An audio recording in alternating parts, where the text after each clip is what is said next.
y estamos bendecidos y estamos victoriosos y estamos muy ansiosos también con todo lo que está pasando, en un buen sentido hablando, porque lo que pasa en el mundo nos habla de que Cristo viene. No sé si viste noticias ayer. Israel atacó Irán juntamente con Estados Unidos, la cosa se está calentando allá en Medio Oriente. Todo apunta a las profecías bíblicas. Los países involucrados son países que la Biblia describe, que la Biblia habla. O sea, esto no es algo que está pasando porque sí, se desató la guerra. No, esto ya está escrito. Esto ya está escrito y faltan varias guerras por cumplirse. Luego de pronto en algún momento les hablo exactamente cuáles son esas guerras. Pero la palabra se tiene que cumplir. Estén muy atentos a lo que pasa allá. Hoy no voy a profundizar mucho en lo que está pasando porque quiero ver qué pasa, ¿sí? Porque pues Jesús dijo que habrán guerras y rumores de guerras. Entonces de pronto simplemente es un rumor y no una guerra como tal, aunque ya obviamente hay muchos muertos y creo que cayó el primer ministro iraní, sí, al fin sí. Ok, entonces pues estas cosas están mostrándonos que Jesús viene pronto. Jesús viene pronto, porque antes del caos mundial, Cristo va a sacar a la iglesia de la tierra. Ten eso por cierto. Nosotros predicamos esto. Yo sé que hay otras doctrinas que predican diferente, que dicen que no, que la iglesia tiene que quedarse a la gran tribulación, que la iglesia tiene que atravesar todos estos dolores y que el arrebatamiento, dicen otros, es en la mitad de la gran tribulación. Bueno, cada punto puede ser válido desde su punto de vista. No obstante, nosotros hemos hecho un estudio muy pormenorizado y hemos encontrado repetidas veces que Jesús promete rescatar a su iglesia antes de que venga el juicio. Y Jesús dijo: por cuanto has guardado las palabras de mi paciencia, yo también te libraré de la ira que viene sobre el mundo. Entonces, si Jesús lo dijo, nosotros lo creemos. Y Jesús nos librará de la ira venidera, dice la palabra del Señor. Y de todas las cosas que vienen sobre este mundo, Dios no castiga al impío con el justo. El impío tiene que ser castigado y el justo tiene que ser librado. Esa es la manera como Dios desde el principio hizo las cosas. Siempre, mira la historia, Jesús siempre libró a los suyos para luego traer juicio sobre las naciones que estaban en pecado. Como por ejemplo, Dios sacó al pueblo de Israel, luego trajo juicio en Egipto. Dios hizo eso en Sodoma y Gomorra. Dios sacó a Lot, a su familia, y luego trajo juicio sobre Sodoma y Gomorra. Y nosotros sabemos que así también como Dios sacó a Enoc antes del diluvio, nosotros también seremos sacados de esta tierra antes de que vengan todos esos juicios. Entonces esto es un tema muy importante. No podemos hacer caso omiso a lo que está ocurriendo en el mundo. No podemos simplemente ignorarlo, no. Hay que prestarle atención porque Israel es el reloj de Dios en la tierra. Es la higuera de la cual en Mateo 24 Jesús habló. De la higuera aprended esto: cuando ella florezca, cuando ella eche sus ramas, sus renuevos, entonces vendrá el fin. Israel floreció. Israel se ha hecho poderosa sobre la tierra. Israel se ha convertido en potencia bélica en el mundo, económica, comercial. Hicieron florecer sus desiertos. Dedicamos una predicación para hablar de la higuera. Aquí, en esta serie, en la primera temporada que se llamó Señales antes del fin, ¿se acuerdan? Y hablamos de la higuera floreció. Todo lo que pase allá concierne a nosotros. Tenemos que estar pendientes, tenemos que saber qué fue lo que pasó, qué es lo que está ocurriendo allá. Porque todo eso nos muestra que las palabras de Dios son fieles y verdaderas. Hace 8 días cuando hablamos de la segunda venida de Cristo, cuando viene allá al valle de Meguido en su caballo blanco y nosotros con él, ¿se acuerdan? ¿Cuál era el título de él? El Verbo de Dios, fiel y verdadero. El Rey de Reyes y Señor de Señores. Aleluya. Ese es nuestro Señor Jesucristo. ¿Tú lo crees? Entonces, hoy vamos a continuar. Hace 8 días comenzamos la cuarta temporada de esta gran serie. La serie se llama Última Hora. Última hora, ¿por qué? Hacemos referencia a las palabras de Pedro, que dijo que es como el barco que está a punto de llegar a su destino. Ya en los tiempos finales, dijo él, serán tiempos peligrosos, donde no se sufrirá la sana doctrina. Esos son estos tiempos, donde mucha gente, porque tienen comezón de oír, quieren escuchar solamente lo que quieren escuchar. Entonces se amontonarán de acuerdo a eso, buscando que les enseñen lo que ellos quieren escuchar. Cosas de humanismo y demás, mas no realmente la palabra de Dios. Pero es que ninguna ciencia de este mundo salva. Lo único que salva es la palabra de Dios, y la palabra de Dios tiene un nombre: Jesucristo. Porque Él es el verbo de vida, Él es el verbo hecho carne, es la palabra de Dios encarnada, es nuestro Señor Jesucristo. Por eso no hay salvación fuera de Él, no hay otro nombre bajo el cielo dado a los hombres en el cual podamos ser salvos, solamente a través de Jesucristo. Y el mensaje que predicamos es: Jesucristo es nuestro Salvador, Jesucristo ya pagó la condena, Jesucristo ya hizo lo que tenía que hacer en esa cruz, ahora solamente recíbelo en tu corazón. Ese es el mensaje de fe. Jesús dijo: escudriñad las Escrituras, porque si bien os parece, en ellas está la vida eterna, y ellas son las que dan testimonio de mí. Entonces las Escrituras, ese libro que tú tienes aquí, que tú puedes leerlo todo lo que quieras. Hoy en este tiempo en el que naciste, en el que vives, eres muy privilegiado porque tienes acceso a la palabra de Dios. Durante otras épocas muchas personas quisieron leerla y no pudieron. Les tocaba clandestinamente encontrar copias de párrafos, de partes de la Escritura, para poder alimentarse de lo que aquí decía. Durante la época del oscurantismo, era un delito tener una Biblia. Hay países hoy en el mundo donde tener una Biblia es un delito. Gloria a Dios por nuestro país, donde podemos leer la palabra, tenemos libertad de culto, podemos predicarla, podemos hacer iglesia. Eso es una bendición y hay que cuidar esa libertad. Ten mucho cuidado en las votaciones. Piensa muy bien por quién vas a votar. No votes por alguien que contradiga las palabras de Dios. No sé si estás de acuerdo con eso. No puede ser que un justo vote por un impío. No puede ser que votemos por personas que van en contra de lo que Dios dice en la Escritura. Nunca votes a favor de una persona. Yo no te digo por quién votar, pero te digo cómo votes. No votes por alguien que vaya a favor del aborto, a favor de la eutanasia. No vayas por esas personas que están a favor de la brujería, de la hechicería. No vayas a favor de esas personas que quieren robar las libertades, que vayan en contra de la empresa privada. No votes por eso. Esas personas traen esclavitud. Ese tipo de personas pueden privarnos de las libertades. Por eso la palabra dice: oren por los reyes, por los que están en eminencia, para que podamos vivir una vida quieta y reposada, para que se pueda predicar el evangelio de Dios en la tierra. Esas libertades nos facilitan a nosotros llevar un mensaje al mundo, pero si nos quitan esas libertades va a ser mucho más complicado. Igual seguiremos predicando la palabra como sea. Lo que pasa es que tú no sabes el costo que muchos tienen que pagar para poder predicar la palabra de Dios. Entonces tú tienes hoy la palabra acá frente a ti. Búscala, estúdiala, recibe el mensaje de vida. Jesús viene pronto. Amén. Además, cuando tú estudias la palabra de vida, tú puedes ayudar a otros a llegar a Cristo. Puedes mostrarles el mismo mensaje de salvación para que otras personas también sean salvas. La salvación es por fe en la obra de Jesucristo. Lo que Él hizo en la cruz, eso es lo que predicamos. Hace 8 días hablamos de la segunda venida de Cristo, ¿se acuerdan? La gran batalla del Armagedón.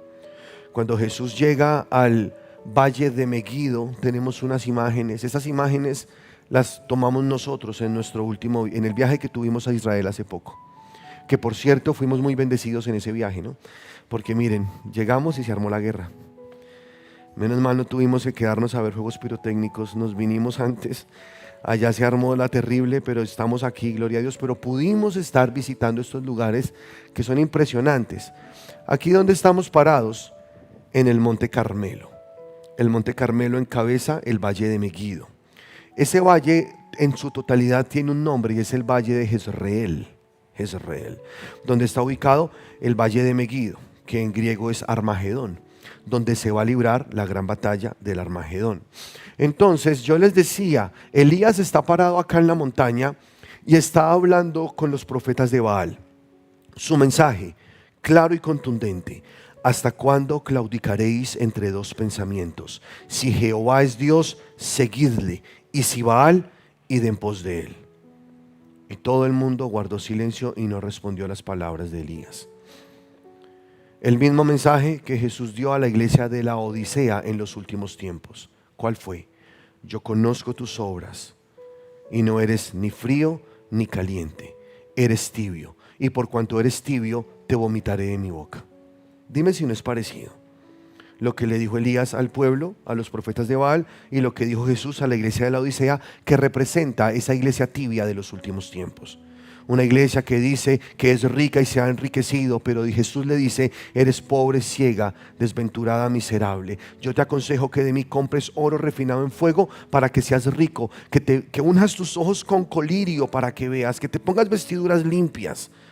Es el mensaje que Dios le da a esa iglesia que está tibia. Y si tú de pronto al escuchar esto dices: yo como que soy de esos tibios que claudico entre dos pensamientos, que no me defino, que no soy una persona que se ha decidido realmente por el Señor, bueno, pues el llamado es claro. Ahí en ese monte, cuando Elías habló esto, estaba profetizando el Armagedón, estaba profetizando lo que iba a pasar luego, después de muchos años. Porque aquí, si tú estás parado acá en este monte Carmelo, justo al frente vas a ver ese gran valle. Deja correr la imagen y yo digo algo acá.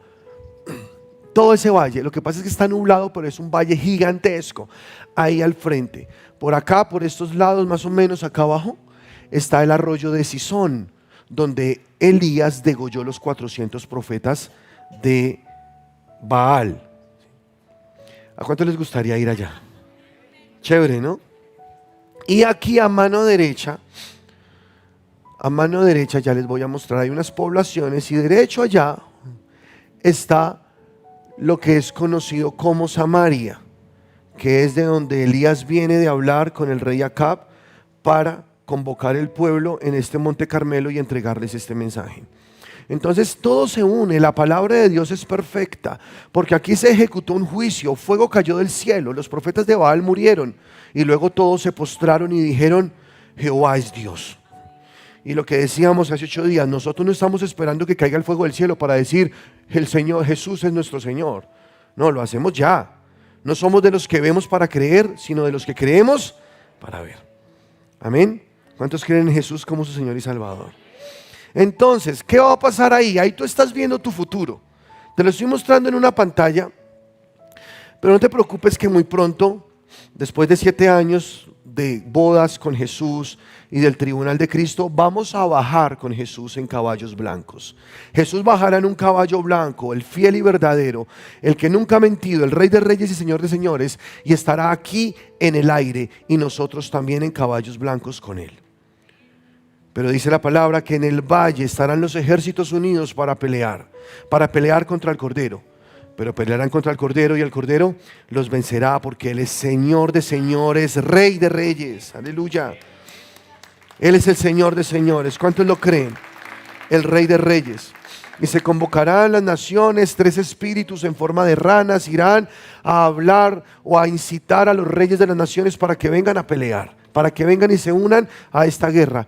Y de pronto nos imaginamos una guerra brutal, terrible, llena de balas, armas nucleares, explosiones, muertos. Muy posiblemente mientras ellos están peleando contra Israel pasen cosas feas, ¿no? Muertes y muchas cosas, y el uso de estas armas. Pero cuando venga Jesús, dice la palabra que Él bajará y solo con la espada de su boca los herirá a todos. Él no tiene que bajar y pelear no, Él ni siquiera pisará la tierra ahí. ¿Por qué? La profecía bíblica dice que Jesús pisará la tierra en el monte de los olivos, no en el valle de Jezreel, no en este valle de Megiddo, sino que Jesús pondrá sus pies en su segunda venida sobre el monte de los olivos. ¿Estamos de acuerdo? Entonces aquí que estamos a unos kilómetros del monte de los olivos, Jesús vendrá, todo este valle estará lleno de muertos, la sangre correrá por kilómetros, y será tanto que dice la palabra de Dios que subirá hasta el freno de los caballos el nivel de la sangre. Pero de eso ya hablamos, ¿verdad? Ahora se acabó esta batalla, las aves del cielo vienen a comerse las carnes, las fieras del campo vienen a acabar con todos los muertos y a beber la sangre de los muertos. Y entonces, después de todo ese desastre, después de todo ese juicio tan terrible, vamos a cabalgar con Jesús hacia Jerusalén. Y ahí agarramos camino hacia Jerusalén en nuestros caballos, galopando por el aire. Imagínate eso, qué belleza, ¿no? Y llegaremos justamente hasta el monte de los olivos. El monte de los olivos está al oriente de Jerusalén. Es una montaña que está justo enfrente de la puerta de oriente de Jerusalén. Ahí está el monte de los olivos. Y ese monte, ahí tiene una forma como si fueran 2 montañas, ¿cierto? Así, que es como la joroba de un camello. Jesús se va a parar en algún lugar de estos. Déjamela pasar otra vez, por favor. Por acá está todo, esto es el monte de los olivos. Acá es el valle de Getsemaní, donde Jesús sudó gotas de sangre, donde estaba, ahí se alcanzan a ver algunos de los, ¿estamos acá o ya? Algunos de los olivos, que incluso algunos de ellos tienen más de 2000 años de antigüedad.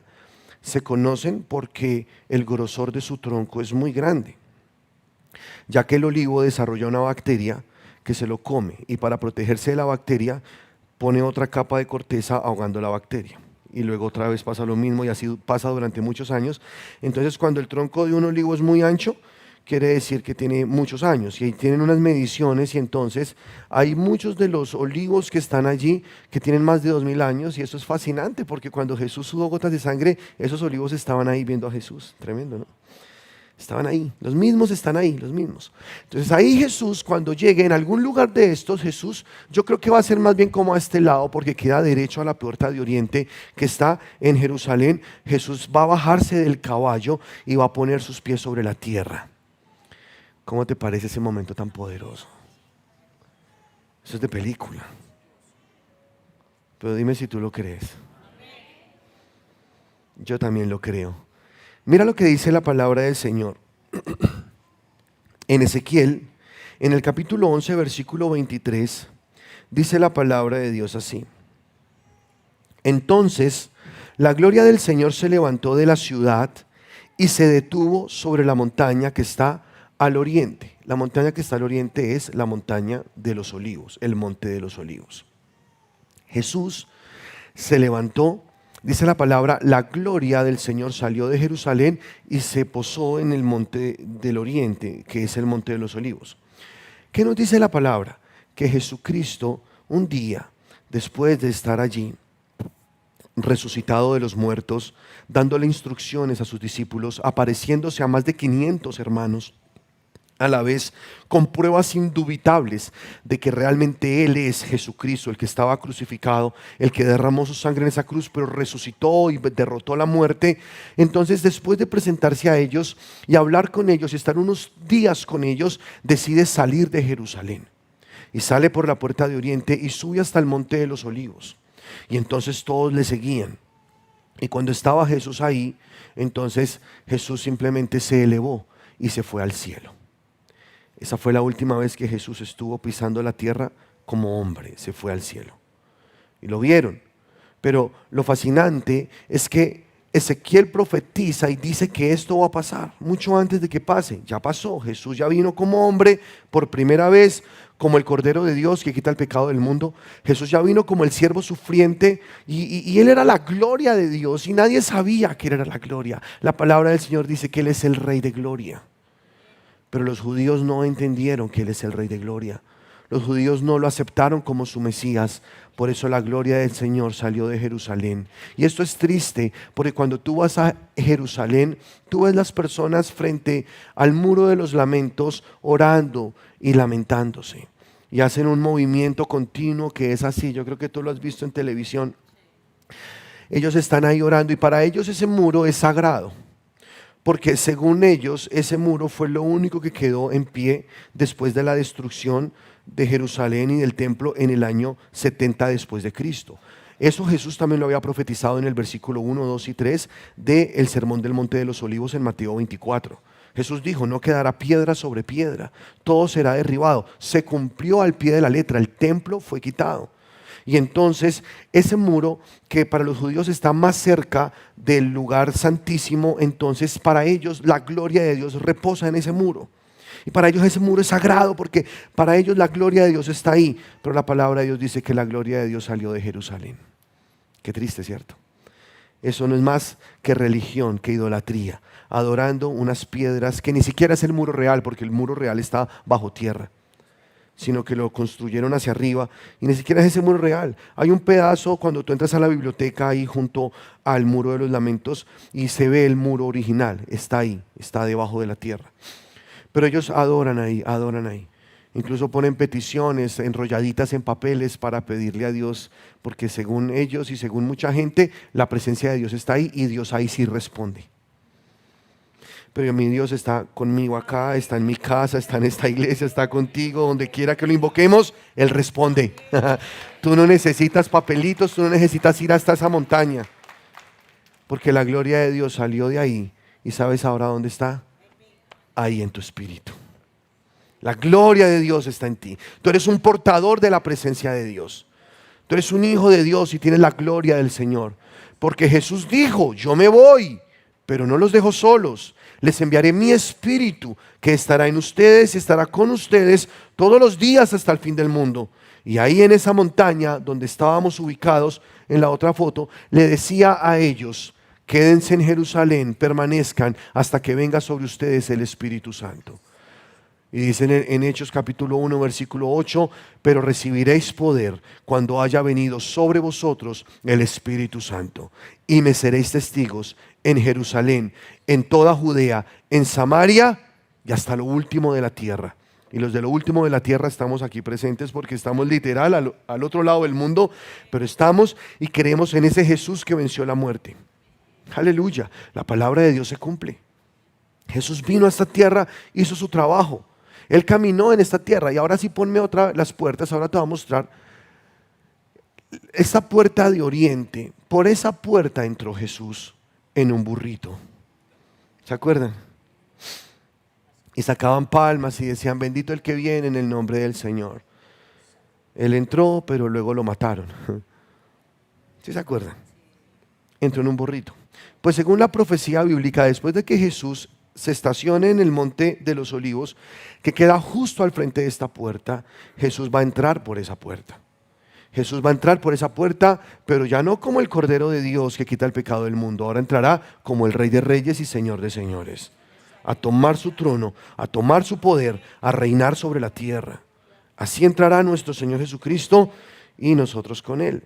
En Hechos capítulo 1 versículo 11 dice la palabra que dos varones aparecieron ahí en el monte de Galilea cuando Jesús ya se iba, cuando Él ya se iba a ir.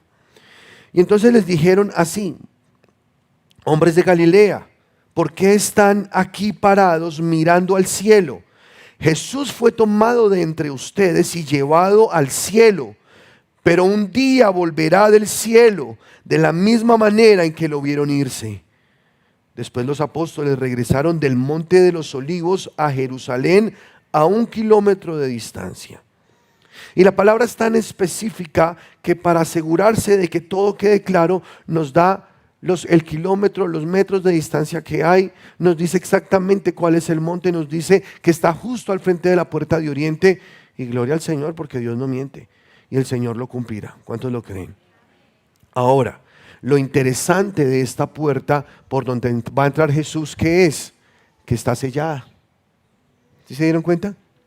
Y ahora, ¿cómo entra Jesús? Perdón. Si está sellada la puerta, ¿ahora qué va a hacer Jesús? Esta puerta está sellada porque un sultán otomano en 1541 la selló. Este señor se llamaba Suleimán Magnífico. Él dijo, vamos a sellar la puerta de oriente para que no pueda entrar el Mesías.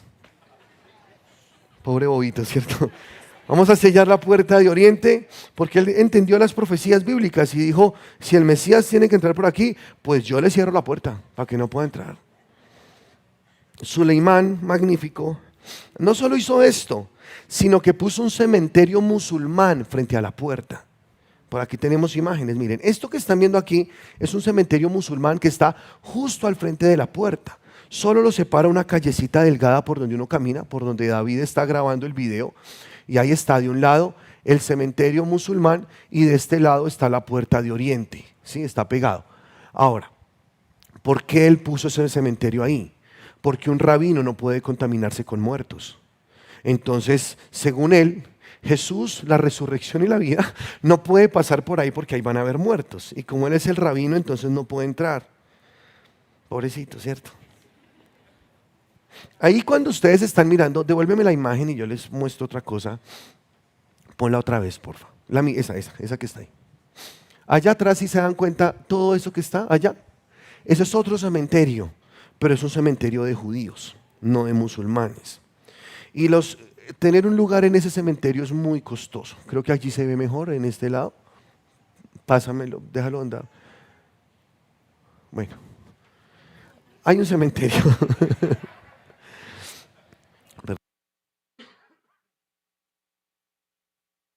Perdón, hay un cementerio acá, justo está acá a este lado del Monte de los Olivos. Ese cementerio es de judíos y ellos pagan mucho dinero para que los entierren ahí, porque ellos creen en la doctrina de la resurrección de los muertos y ellos saben que un día van a resucitar. Entonces, según ellos, el estar en ese cementerio, que es ese que está allá, si ves que está, acá sí se ve mejor, mira, este cementerio está justo al frente de la puerta. La imagen donde estábamos mostrando es esta, ¿sí? Y el cementerio es este. Aquí estábamos parados ahorita y allá de fondo se veía este cementerio que es muy grande, ¿no? Es grandísimo. Y un lugar ahí vale mucha plata. Y vale mucha plata porque según ellos, cuando sea la resurrección de los muertos, van a levantarse y van a entrar primero a Jerusalén que todo el mundo, ¿sí? Bueno, es chistoso, ¿no? Ahora, por qué pasan esas cosas? Ustedes saben que los judíos no creen en Jesús como su Mesías. Entonces ellos tienen la verdad incompleta. Porque ellos tienen una parte de la verdad, no la tienen toda. Ellos necesitan recibir a Jesús para entender, conoceréis la verdad y la verdad os hará libres, ¿no? Pero ellos no la tienen. Entonces, el que nos explicó muy detalladamente cómo va a ser fue Jesús. Y si no creen en Jesús, pues se quedaron sin entender cómo funciona esto. Entonces ellos siguen pensando que la resurrección de los muertos va a ser mucho después, cuando Pablo, inspirado por el Espíritu Santo, en Tesalonicenses nos explica cómo va a ser. Habla de las resurrecciones, porque según el profeta Daniel habrán dos resurrecciones, ¿cierto? Unos para vida, otros para condenación. Pero la primera resurrección de los muertos, ¿cuándo se va a efectuar? La palabra de Dios dice, a la final trompeta, trompeta de Dios, no de hombre. Los muertos en Cristo resucitarán primero. Luego los que estemos vivos seremos transformados en cuerpos glorificados, semejantes al de Cristo en su resurrección, y volaremos y nos encontraremos con Jesús en el aire. Los que habían muerto y los que somos raptados en el arrebatamiento de la iglesia, todos nos encontraremos en el aire, todos juntos, para encontrarnos con Jesús en las nubes. Y eso es mucho antes, 7 años antes de que pase de lo que estamos hablando hoy. De que pase la segunda venida de Cristo, ahí se ve muy bien la imagen. Antes de que pase eso, entonces nosotros sabemos que Jesús nos llevará y que cuando nos lleve, cuando sea el arrebatamiento de la iglesia, los muertos en Cristo resucitarán. ¿Amén? ¿Sí estamos bien o no? Yo espero que no te mueras antes, ¿no? Que nos vayamos todos en el arrebatamiento de la iglesia. Pero si te mueres antes, por alguna razón que no va a pasar, hombre. Pero digamos que te murieras antes, entonces muérete tranquilo. Porque Pablo dijo, no somos como los que no tienen esperanza. Hay una esperanza gloriosa. Y dijo Pablo, si Cristo resucitó, entonces nosotros también resucitaremos. Y si Cristo no resucitó, entonces nuestra fe es vana. Dijo Pablo allá en Corintios. Pero Cristo resucitó, primicia de los que durmieron fue hecho. Y por ende nosotros también resucitaremos de la muerte. Pero como vamos al paso que vamos, la verdad no creo que nosotros alcancemos a morir. Yo creo, de verdad, yo creo que somos la generación que va a ver el arrebatamiento de la iglesia. Y si somos la generación que va a ver el arrebatamiento de la iglesia, entonces somos la generación más privilegiada de toda la historia de la humanidad. ¿Qué tal?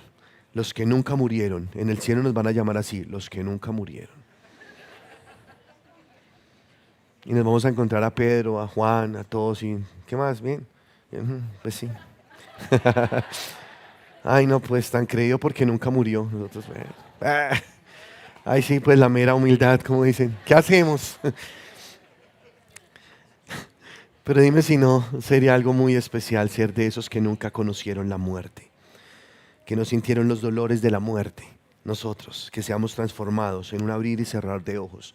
Cuando en Apocalipsis 4 Juan vio la puerta abierta, que es el arrebatamiento de la iglesia, oyó una voz que le dijo, sube acá, sube acá. Y creo que es la voz que nosotros vamos a escuchar, sube acá. Imagínate escuchar la voz de tu Señor que te diga, sube acá, y al instante estés frente a Él. ¿Ya estás listo para esa cita? Es la cita más importante de tu vida. ese día conocerás cómo fuiste creado. Ese día conocerás realmente la verdad. Ese día lo verás a los ojos. Y ese día está muy cerca. No va a pasar mucho tiempo, porque Jesús dijo: cuando ustedes vean que la higuera florece, el pueblo de Israel, de cierto les digo que no pasará esta generación sin que vea el regreso, la venida del Hijo del Hombre. O sea, lo que dijo Jesús es: no pasará la generación que vea renacer a Israel. Israel renació en 1948, cumpliendo la profecía de Isaías que una nación nació en un día y Sión dio de parto a sus hijos. Se cumplió esa profecía. Han pasado más de 70 años desde que se cumplió esa profecía, y esta generación que vio renacer a Israel ya cada día se está extinguiendo. Ya cada día son menos los que quedan vivos de los que vieron renacer a Israel. Por lo tanto, el tiempo es corto. No sé cuánto pueda vivir el último de los hombres que estuvo en 1948, el 15 de mayo de 1998, cuando renació Israel. No sé cuánto dure. Digamos que dure 10 años más, digamos que dure 20 años más, pero 30 no creo. Y no tiene que morirse el último para que venga Cristo. Lo que dijo Jesús es que no pasará esa generación. Es decir, Jesús podría venir ya por su iglesia. Y que sea la resurrección de los muertos ya.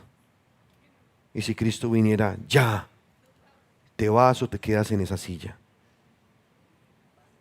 ¿Nos vamos? ¿Cuántos nos vamos? ¿Tú lo crees? Si no, pues allá nos vemos después, ¿no? Espero que sobrevivan. Espero que aguanten. Pero yo creo que sí, esta es una iglesia de fe. Y esta es una iglesia que ama su venida. Y Jesús dice la palabra del Señor que hay una corona especial para los que aman su venida. Yo quiero esa corona. Yo le voy a decir al Señor: mira, prediqué más de 30 predicaciones de eso. O sea, quiero mi corona, o sea, por lo menos. Yo creo, Señor, que tú regresas. Yo creo que tú regresas.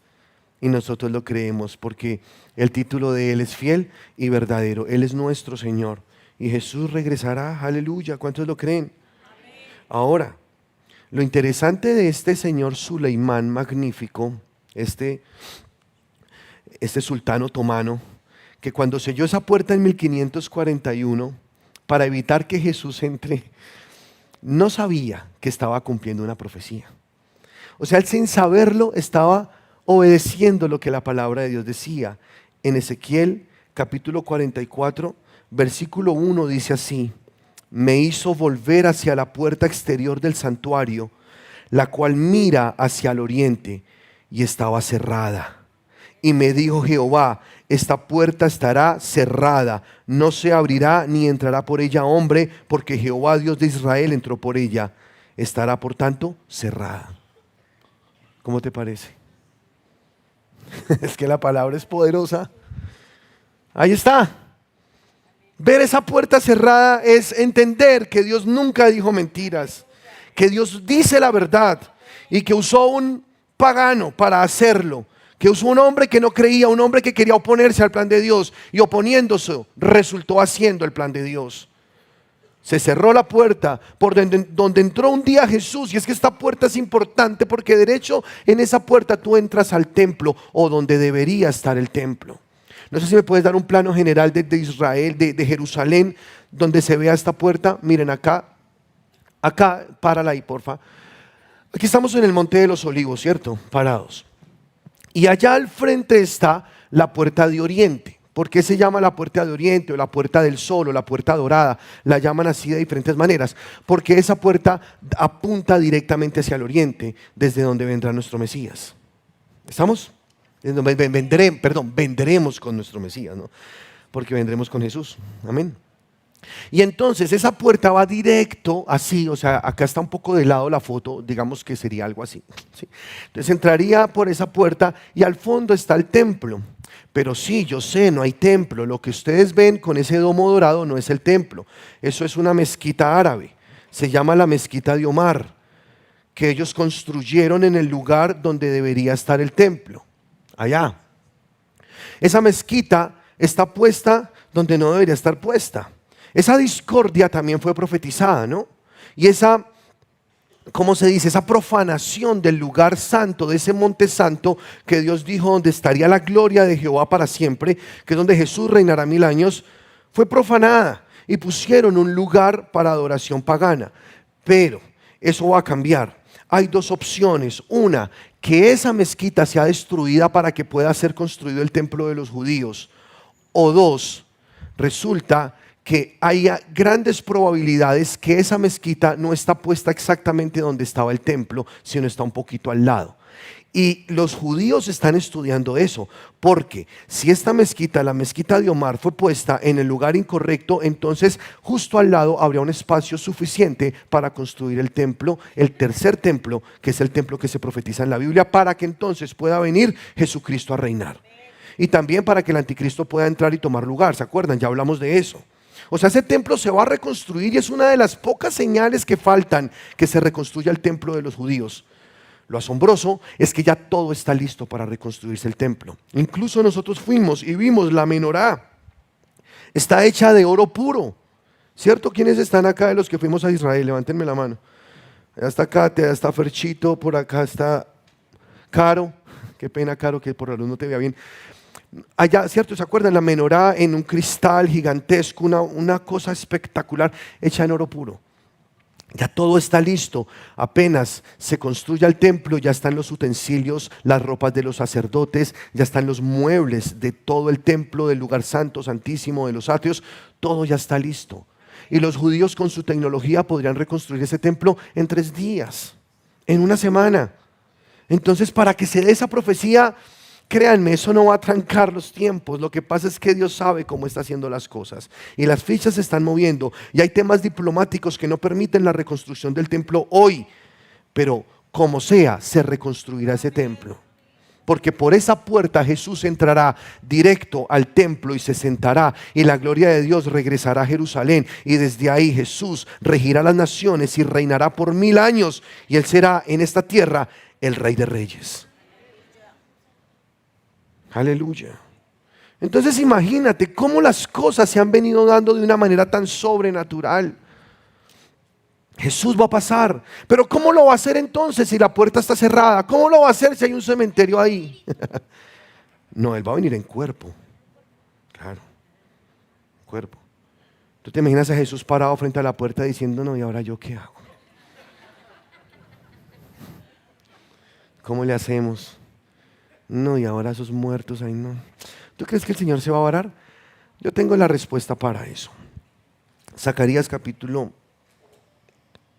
14, versículo 3, dice así: después saldrá Jehová y peleará con aquellas naciones, ¿no? Ya estuvo en Megido, ya estuvo peleando con las naciones, eso lo hablamos hace 8 días, como peleó en el día de la batalla. Y mira lo que sigue: y se afirmarán sus pies en aquel día sobre el monte de los olivos, que está enfrente de Jerusalén al oriente. Y el monte de los olivos se partirá por en medio, hacia el oriente y hacia el occidente, haciendo un valle muy grande. Y la mitad del monte se partirá hacia el norte y la otra mitad hacia el sur. Y huiréis al valle de los montes, porque el valle de los montes llegará hasta Asal. Huiréis de la manera que huisteis por causa del terremoto en los días de Usías, rey de Judá. Y vendrá Jehová mi Dios. Y escucha lo que sigue.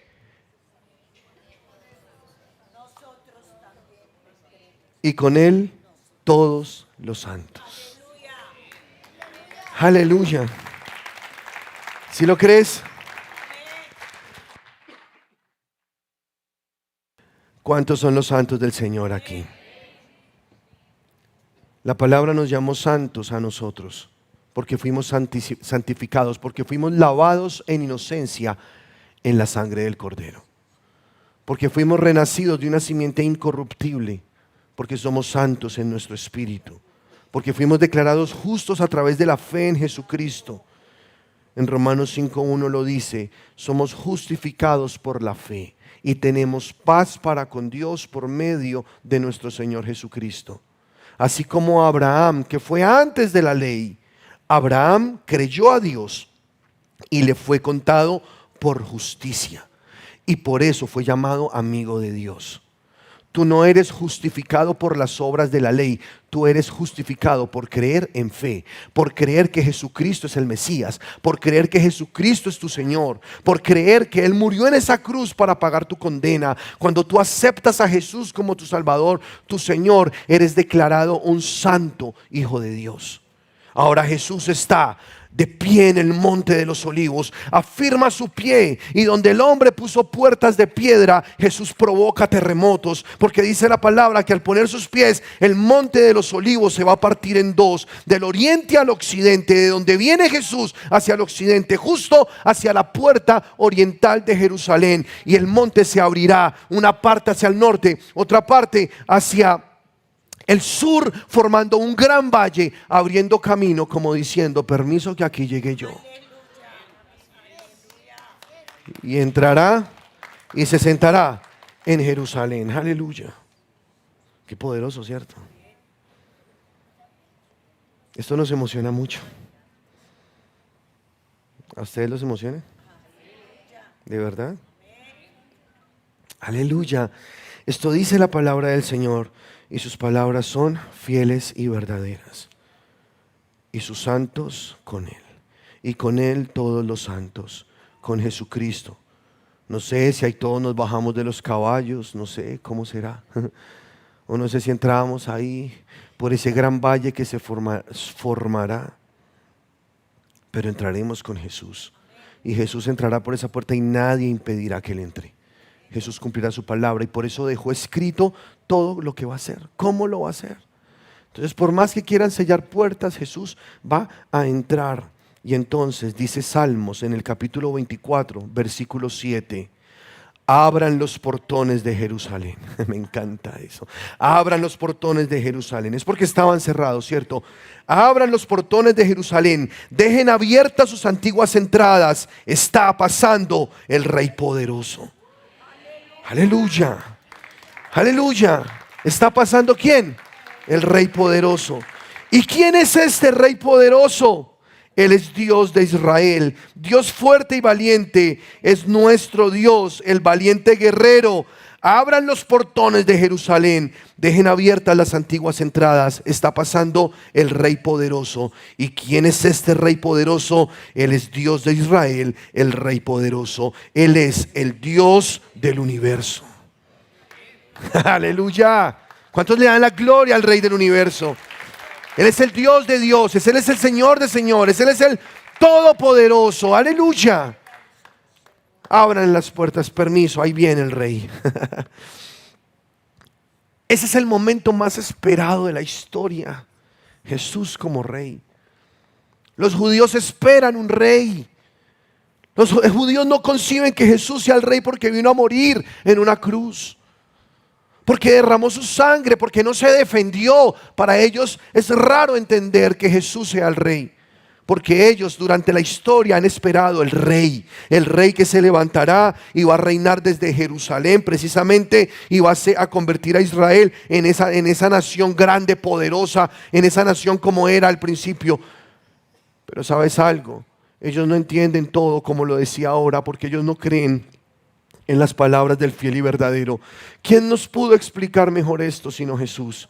Jesús ahí en el monte de los olivos predicó el sermón de Mateo 24, que está dirigido a los judíos. Por eso tenemos que saber trazar la palabra, o si no, podemos confundirnos y pensar que está hablándole a la iglesia. No, el sermón de Mateo 24 le está hablando a los judíos, que sí tomamos cosas para entender los tiempos, las señales y demás, pero no es directamente para nosotros, porque nosotros no vamos a estar aquí. La iglesia se va con Cristo. La iglesia se va con Cristo, regresamos con Cristo y entramos por esas puertas. Aleluya. El mismo versículo en la Reina Valera 1960 dice: alzad, oh puertas, vuestras cabezas, y alzaos vosotros, puertas eternas, y entrará el Rey de gloria. ¿Quién es este Rey de gloria? Jehová el fuerte y valiente, Jehová el poderoso en batalla. Alzad, oh puertas, vuestras cabezas, y alzaos vosotras, puertas eternas, y entrará el Rey de gloria. ¿Quién es este Rey de gloria? Jehová de los ejércitos. Él es el Rey de la gloria.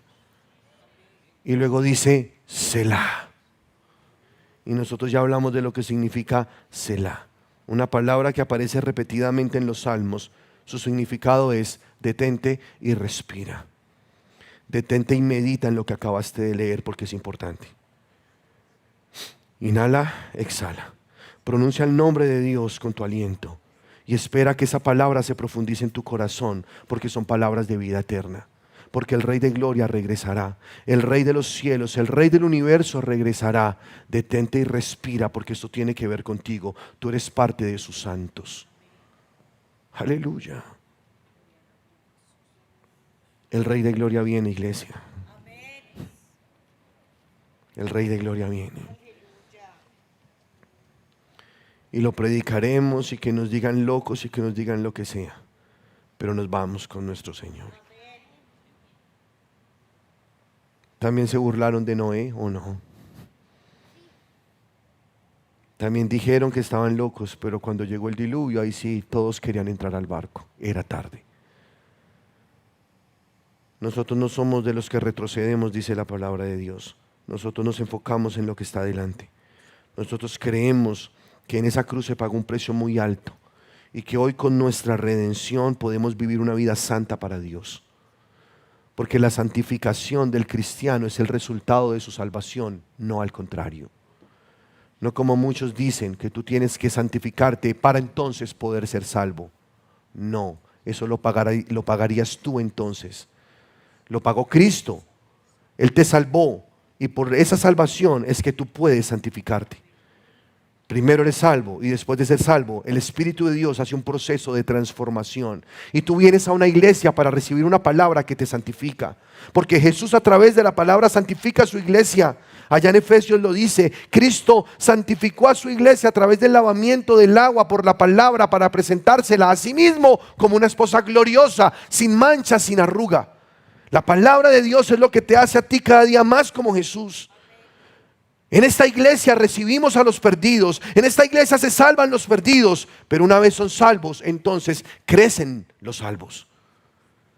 Para eso son las iglesias locales. Si tú ya eres salvo, entonces ahora estás en un crecimiento, dejando atrás muchas cosas que te dañaban, porque para ti esto es sagrado, esto es importante. Un día el Rey de Gloria regresará, un día lo verás a los ojos, un día querrás estar con vestiduras blancas, listo para encontrarte con tu Señor.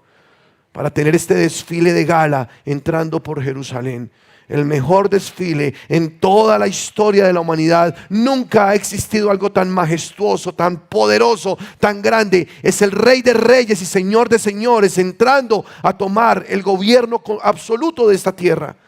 Es el Señor, el poderoso, el grande, nuestro Señor Jesucristo, que se humilló y vino a esta tierra como hombre. Ese es nuestro Señor a quien estamos esperando. Aleluya. ¿Cuántos lo creen? En Habacuc, en el capítulo 3, versículo 3 dice, Dios vendrá de Temán y el santo desde el monte de Parán. Selah, respira.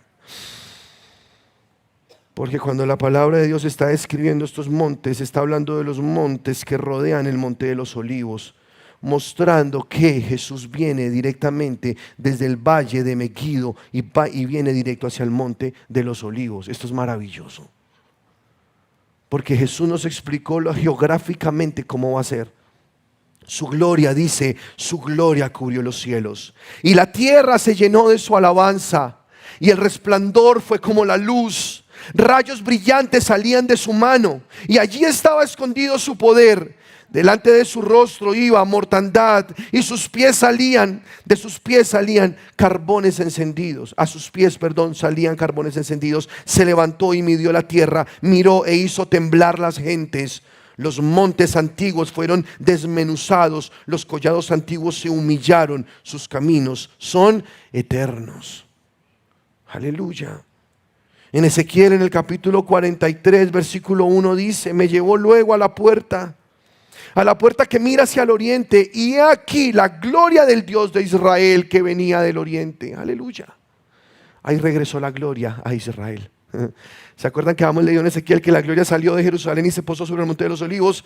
Ahora se cumplirá lo que dijeron los dos testigos. Así regresará, así como lo vieron irse, así de la misma manera regresará al monte de los olivos y entrará a Jerusalén. Y así como salió la gloria, ahora entrará otra vez la gloria a Jerusalén.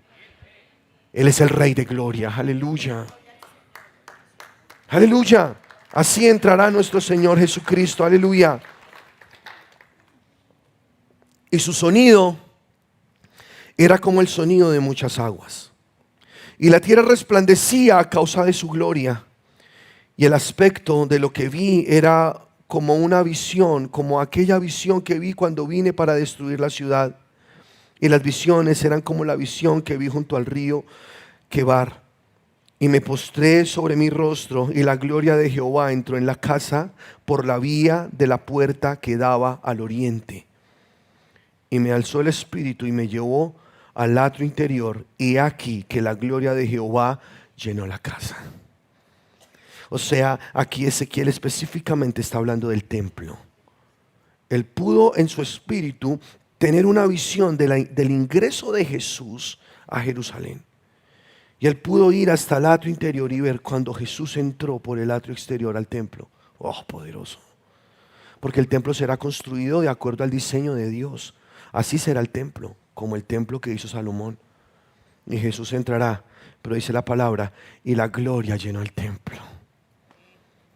Esas palabras no se oían desde la consagración de Salomón, cuando construyeron el templo, que ellos entregaron los utensilios, entregaron todo, y dice la palabra que la gloria de Jehová cubrió el templo, que la gloria de Jehová llenó aquel lugar. Eso dice la palabra, tú lo puedes leer. Pero después de eso, ese templo fue destruido por los babilonios, hubo un exilio, luego fue reconstruido por Nehemías, el segundo templo, pero luego fue destruido en el año 70 después de Cristo, y desde entonces no hay templo. Luego, para que se cumpla lo que dice la palabra, se reconstruirá el templo, y entonces este templo no será lleno de la gloria de Dios, no, ese templo, en ese templo estará la gloria de Dios. El mismo Rey del universo, Jesucristo, estará ahí en el templo, se posará. Aquí Ezequiel, mirando todas estas visiones, dice que cayó al piso, que se postró sobre su rostro, porque la gloria de Jehová entró en la casa.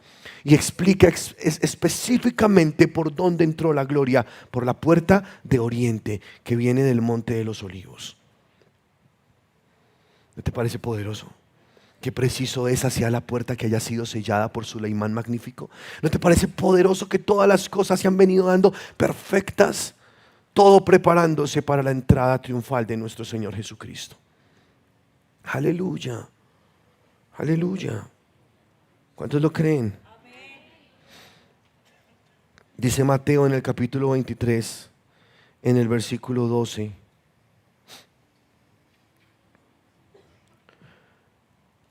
Mateo capítulo 23, versículo 39, discúlpame. Mateo 23, 39. No me veréis de nuevo, dice. ¿Me lo pones? Allá. Porque os digo que desde ahora no me veréis, dijo Jesús, hasta que digáis, bendito el que viene en el nombre del Señor. ¿Te imaginas Jesús entrando? Y en Jerusalén diciendo, bendito el que viene en el nombre del Señor. Ese día los judíos van a decir, este es el Mesías. Y se postrarán y adorarán a su Mesías, al que rechazaron, al que traspasaron, del que se burlaron, al que despreciaron. Ahora viene a ser el Rey de ellos. Eso es lo que dice la palabra del Señor. Él se los dijo, ustedes ya no me verán hasta que regrese. Y van a tener que decir eso, bendito el que viene en el nombre del Señor. En Zacarías capítulo 12, versículo 10 dice, y derramaré sobre la casa de David, Zacarías 12:10, y derramaré sobre la casa de David y sobre los montes de Jerusalén espíritu de gracia y de oración.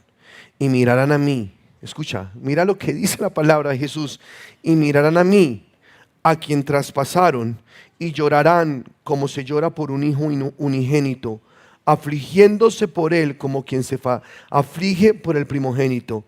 En aquel día habrá gran llanto en Jerusalén, como el llanto de Adadrimón en el valle de Megido. Claro, imagínate eso. Los israelitas dijeron: el que traspasamos, el que traspasamos, el que herimos, el que matamos. Y Jesús entrando victorioso en ese caballo. Los ojos se abrirán y entenderán que Él es Jesús, entenderán que Él es Mesías. En Isaías capítulo 52, versículo 8 dice: los centinelas gritan y cantan de alegría, porque con sus propios ojos ven al Señor regresando a Jerusalén. Los centinelas, los que están ahí en el muro, ustedes saben que va a ser tiempo de batalla, ¿no?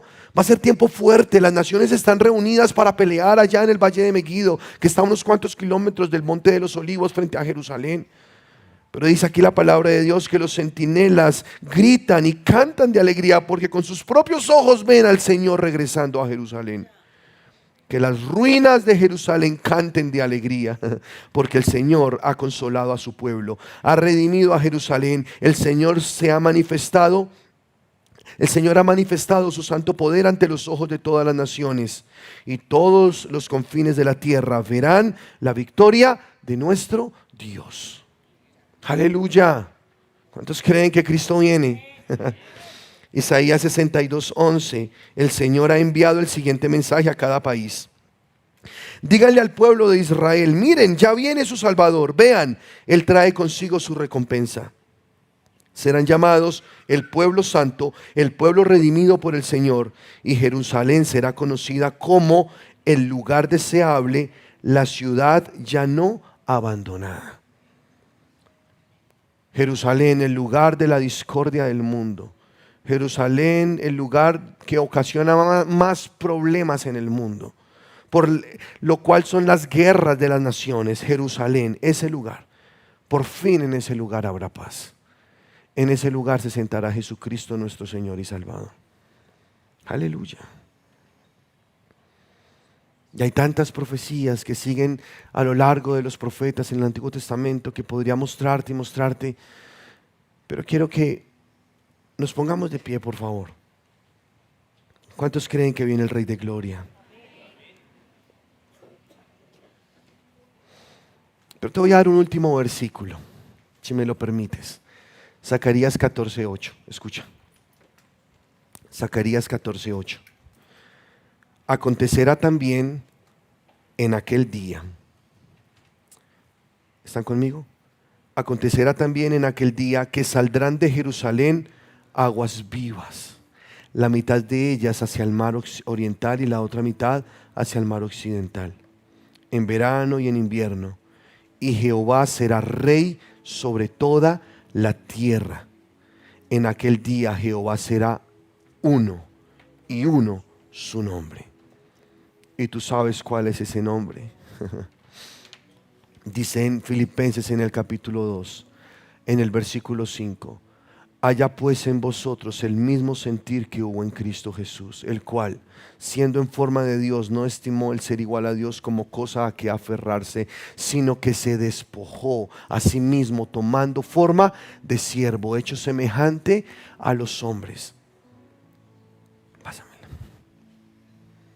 Y estando en la condición de hombre, ¿qué hizo?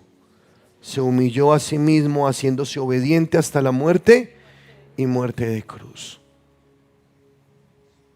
Por lo cual Dios también lo exaltó hasta lo sumo y le dio un nombre que es sobre todo nombre.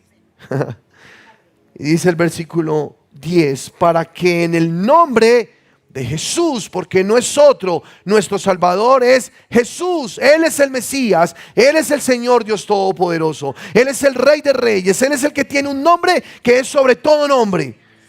Eres el Santo de Israel, el primogénito de los muertos, el primogénito de la creación, Jesucristo, Dios eterno, el alfa y la omega. Él es el primero y el último, el que es, el que era y el que ha de venir, el que venció la muerte, el que destruyó a Satanás. Jesucristo, el que exhibió públicamente al diablo cuando triunfó sobre él en la cruz del Calvario, aquel que la muerte no lo pudo detener, aquel que venció y regresará como el Rey victorioso, nuestro Señor Jesucristo. Su nombre, Jesús. Ante ese nombre se doblará toda rodilla de los que están en el cielo y en la tierra y debajo de la tierra. Y dice el versículo 11, y toda lengua confiese que Jesucristo es el Señor, para gloria de Dios Padre. Aleluya. Ese día los judíos doblarán su rodilla y dirán: Jesucristo es el Señor. Jesucristo es el Señor.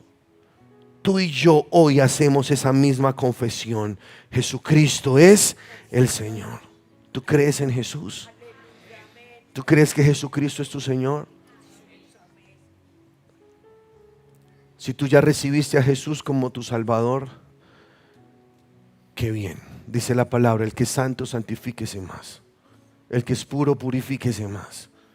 Si tú ya recibiste a Jesús, entonces hay un camino por delante de santificación, para que seas tan santo por fuera como lo eres por dentro. Esa es la idea de Dios para ti. Pero si tú no conoces a Jesús todavía, si de pronto tú viniste hoy y escuchaste este mensaje y te parece raro, pero sabes que algo se movió dentro de ti, yo te invito a que lo recibas ya. Que no dejes pasar esta oportunidad, porque hoy es el día de tu salvación. Que ahí donde estás hagas una confesión de fe, declarando a Jesús como el Salvador de tu vida. Yo te voy a guiar. Y simplemente quiero asegurarme de que todos los que están en esta sala, esta mañana, nos vamos con Jesús en el arrebatamiento de la iglesia. Repite conmigo esta oración. Hazlo con fe. Dile: Señor Jesús, hoy te confieso como mi Señor, como mi Salvador. Te abro mi vida y te invito a vivir dentro de mí. Dame un nuevo nacimiento y pon en mí tu Espíritu Santo. Yo creo en ti, Señor, y te reconozco como mi único y suficiente Salvador. Te confieso hoy como el Señor de señores, como el Rey de reyes. Te entrego mi vida, Señor. Quiero amarte por la eternidad. En el nombre de Cristo Jesús. Amén y amén.